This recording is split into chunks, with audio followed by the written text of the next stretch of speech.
Welcome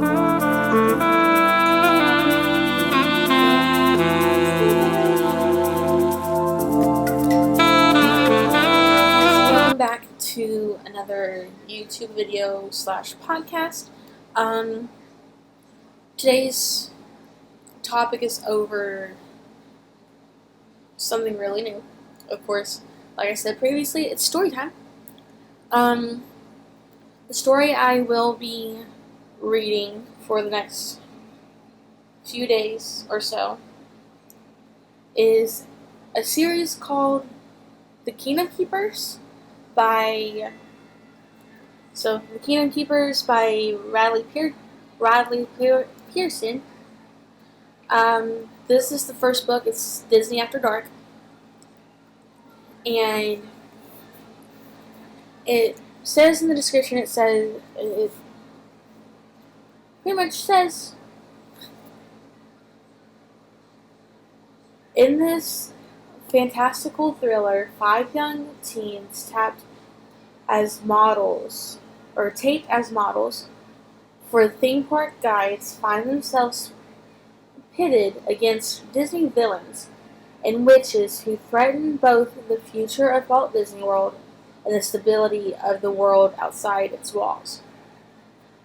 Using a cutting-edge technology called DHI, which stands for both Disney Host Interactive and Daylight Hologram Imagining, Finn Whitman, an Orlando teen, and 4 other kids are transformed into hologram projections that guide guests through the park. However, the new technology turns out to have unexpected effects that are both thrilling and scary. Soon Finn finds himself transported in his DHI form into the Magic Kingdom at night. Is it real? Is he dreaming? Finn's confusion only increases when he encounters Wayne, an elderly Imagineer who tells him that the park is in grave danger. Led by the scheming witch Maleficent, a mysterious group of characters called the Overtakers is plotting to destroy Disney's beloved realm, and maybe more. The gripping high-tech tale will thrill every kid who has ever dreamed of sneaking into Walt Disney World after hours, and wonder what happens at night when the park is closed. That's pretty much what thrilled me into getting the series itself, was the fact that you, as a guest in Disney, you wonder what happens after dark. Personally, I have worked with Disney before, around between January and May of 2019. Due to the fact that I got into their lovely Disney college program while I was attending the University of Memphis.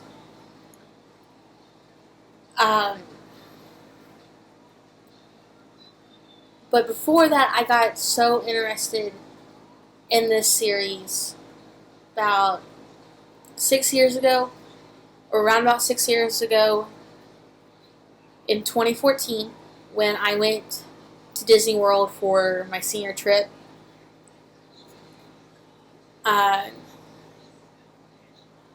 was like, I should get this series, fell in love with it, and decided to go ahead and do story time with everybody. And the main goal for this series is that I want to do a chapter a day and try to talk about each chapter after reading. And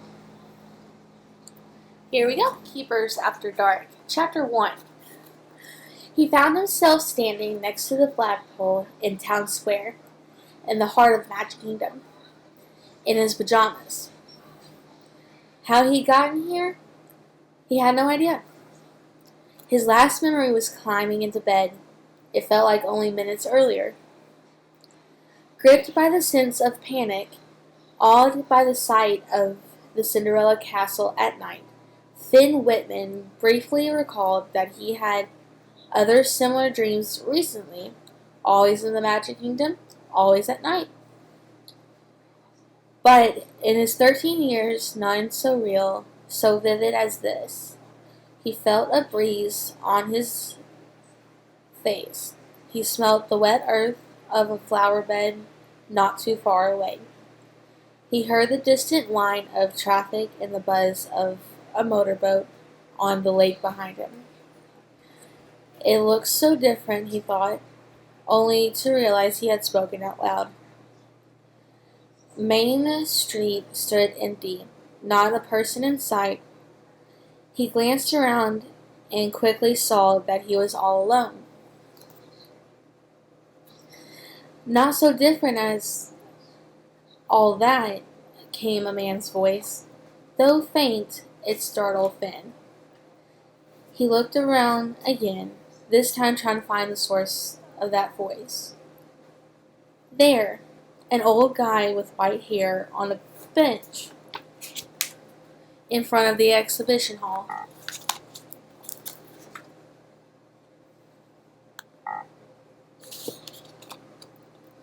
He sat so close to a seated sculpture of Goofy that Finn had noticed him.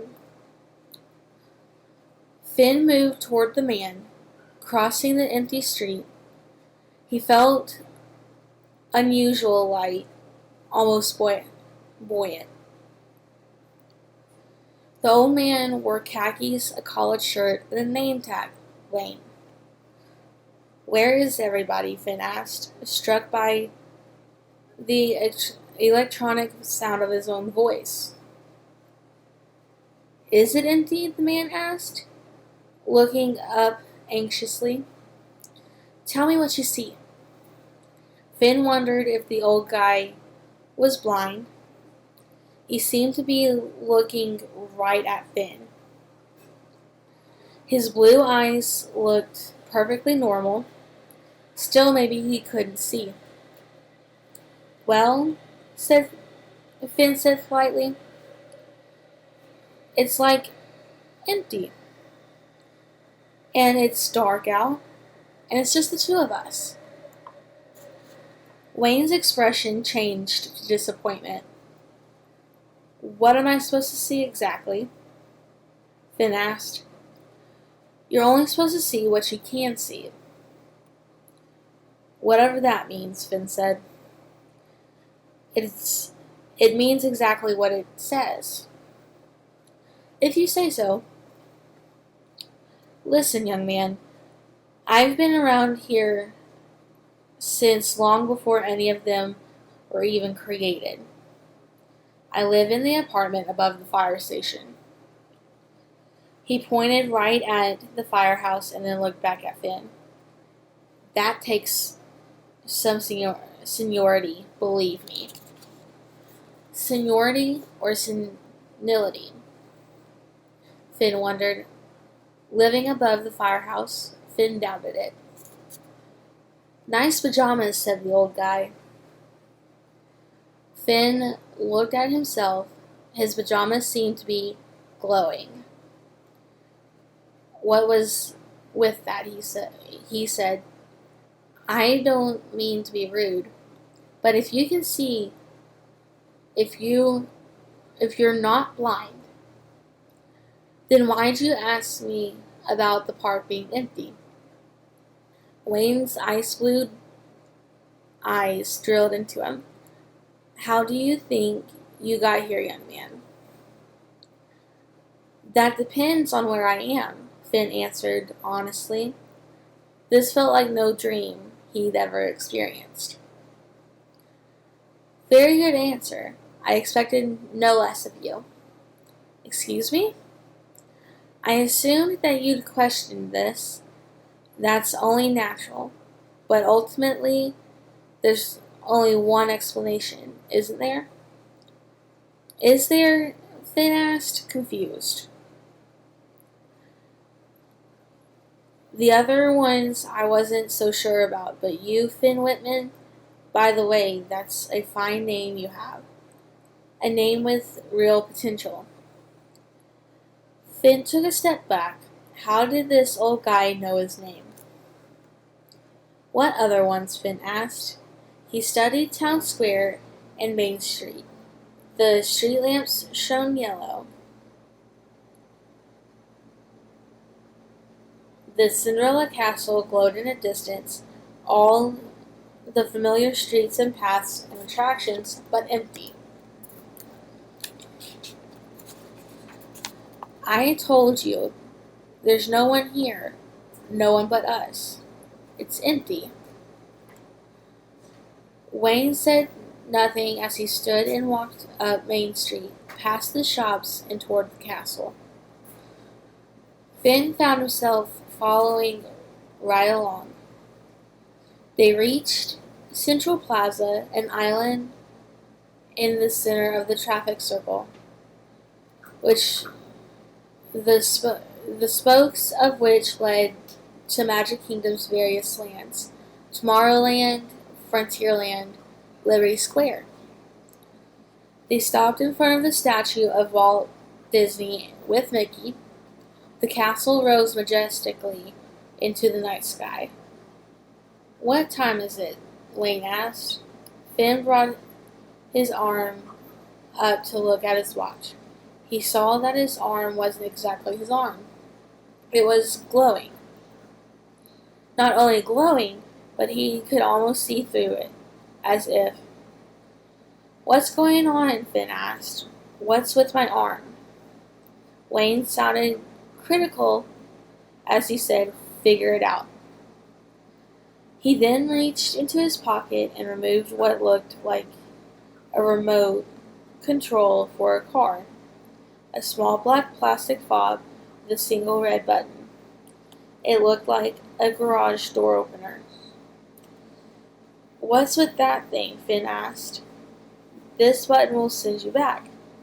Back where? Finn felt a jolt of fear. What if this wasn't a dream? He studied his arm again, then his other arm. He took down, if I can speak today, guys. He looked down at his legs. His whole body was glowing and vaguely translucent. Back to bed, Wayne answered. So it is a dream. I thought so. It's not a dream. Finn saw a pair of 4-foot-tall chipmunks come out of the castle. They walked down a path and turned left towards Toontown. He felt himself staring. He recognized them. What? Wayne asked excitedly. Nothing, Finn answered. You saw something, he practically shouted into Finn's ear, causing Finn to jump back and startled. Wayne leaped up, suddenly years younger. He pulled Finn to his feet.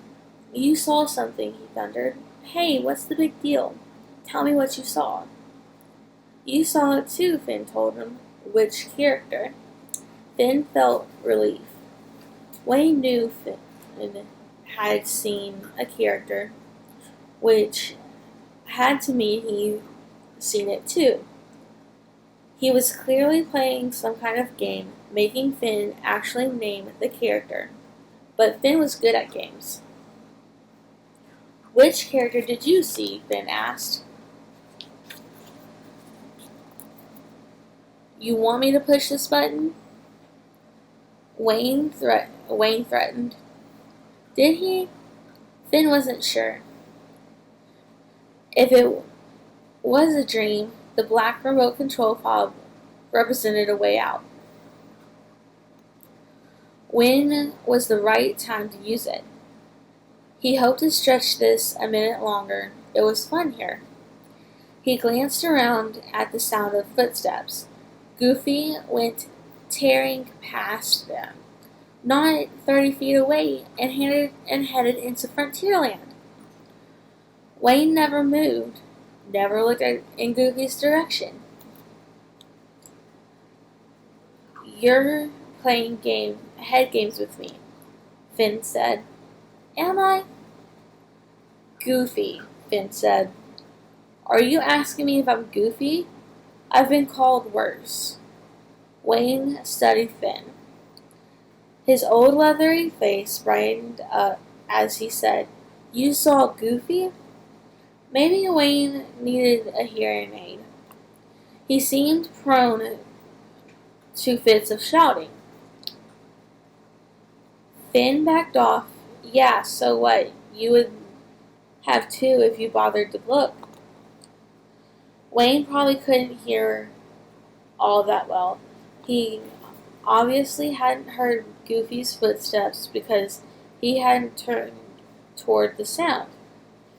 Finn decided to test Wayne. Chip and Dale, he said. You saw them, right? You saw Chip and Dale? He made it sound like Finn had won the lottery. What was with that? This is getting a little weird. I think I want to go back now.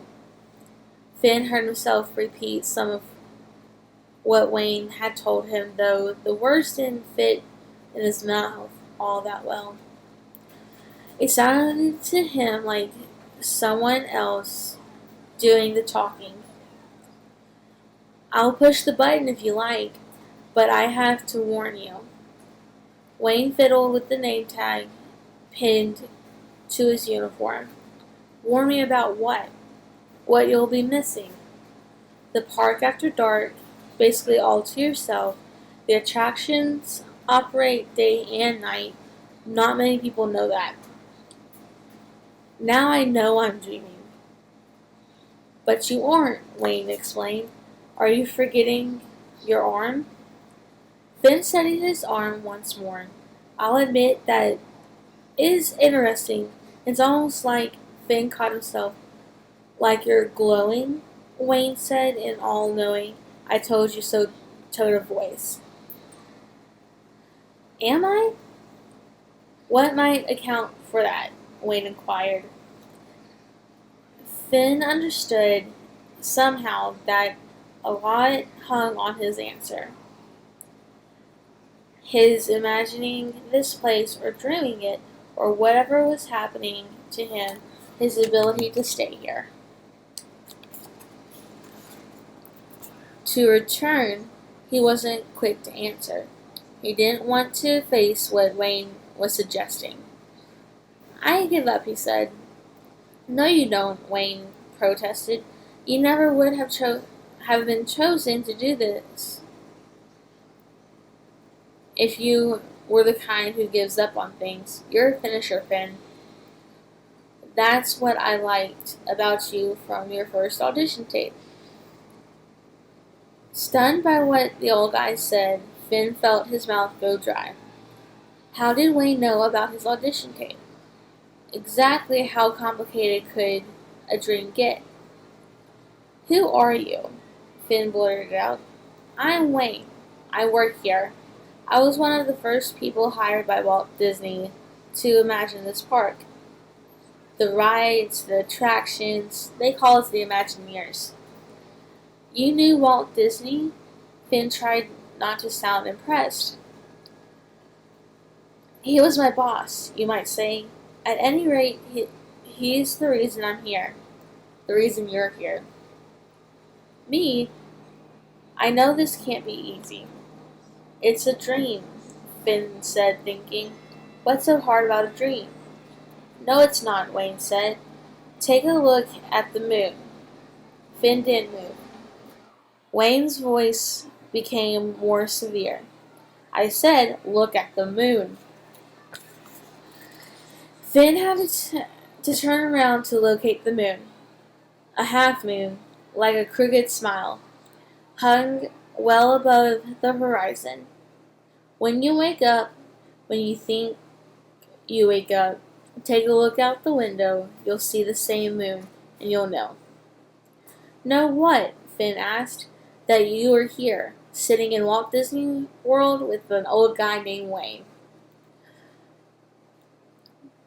"You're telling me this isn't a dream?" Finn felt his words catch in his throat. "We've got a problem. A big problem. A problem that affects not only the park but the world outside the park. We call them the Overtakers." The what? The what? Finn didn't like the sound of that. Wayne said urgently, "You need to contact the other hosts, all four.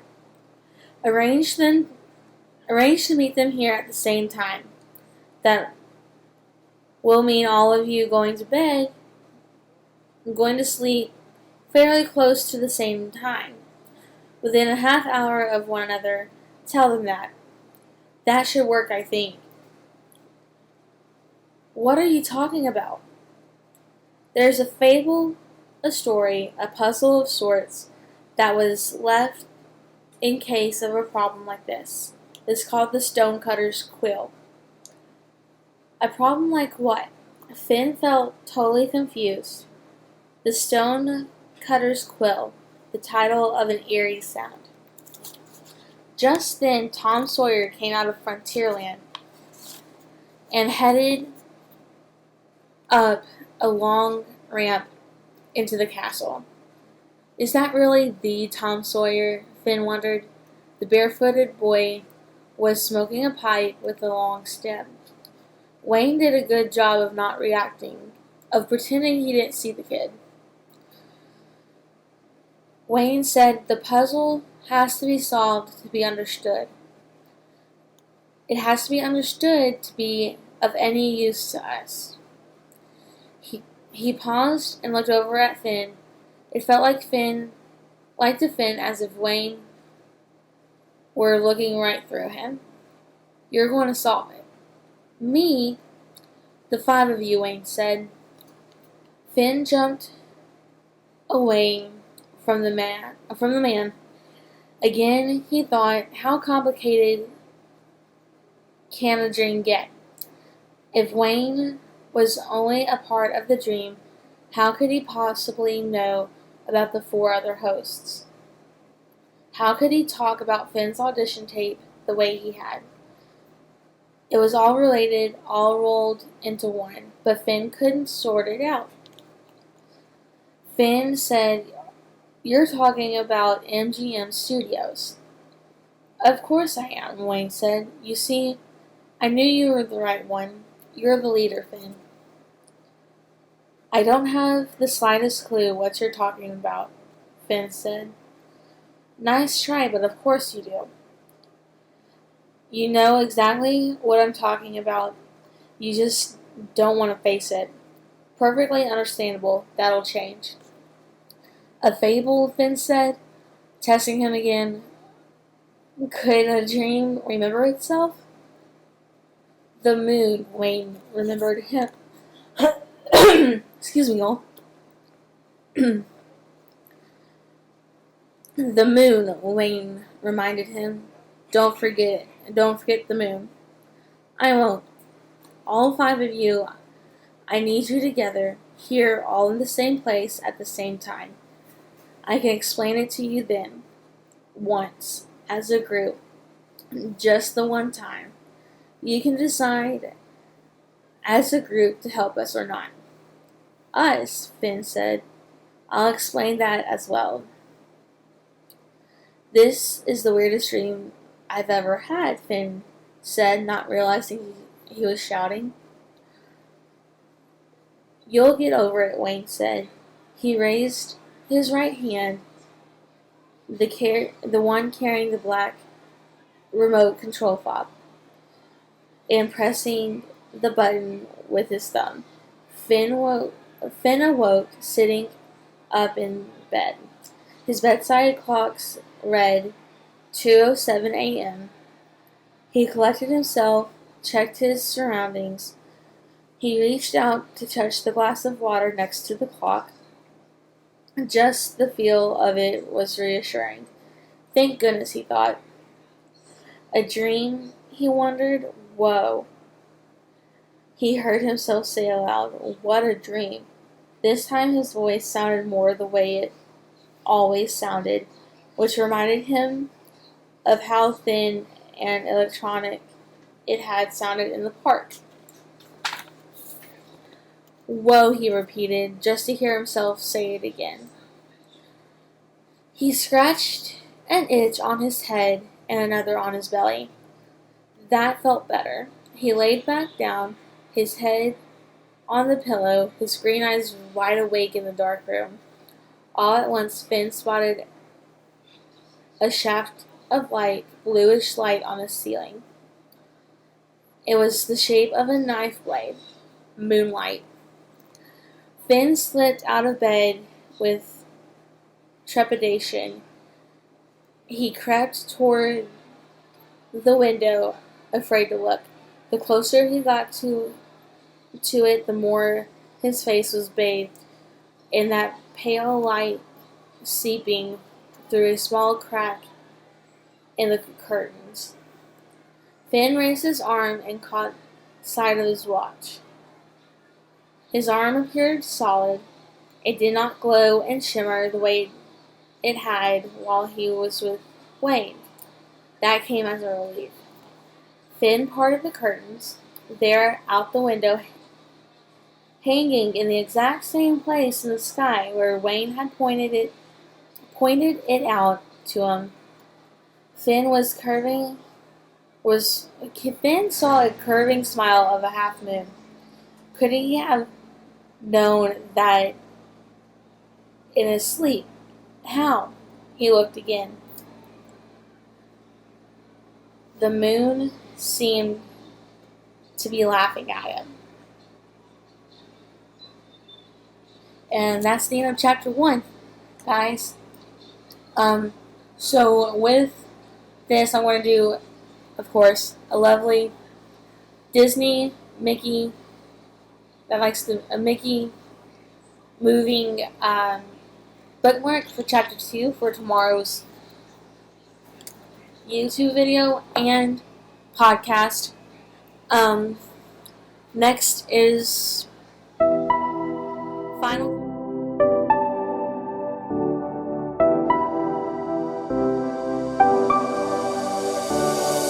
I never saw it coming. I couldn't read the signs. I don't know why I let you in this time. I must be blind. I guess I couldn't trust you, 'cause all you did was lie. Oh no, I have to get you off my mind 'cause of you. Chapter 1 review. If y'all haven't noticed, the 3 main places that Finn was at was Magic Kingdom, or mainly the one main place is Magic Kingdom. And if y'all haven't noticed, Finn has brought up MGM Studios and Toontown. Well, back, a little Disney trivia, back in early 2000s or so, Toontown was still open and running, but now I know that Walt Disney World does not have Toontown anymore, and that MGM Studios has been renamed Hollywood Studios, and then it makes it interesting how specific Ripley Pearson has made this chapter.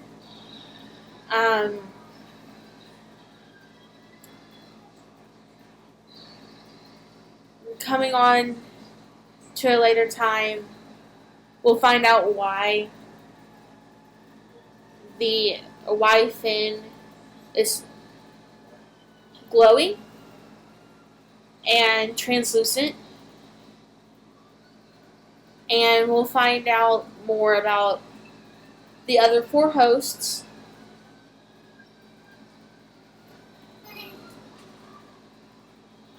Other than that, yeah, that's about it for this chapter. that I made mental notes of. We'll find out who, again, tomorrow's video and tomorrow's podcast will be over chapter 2. But I'll see you guys later.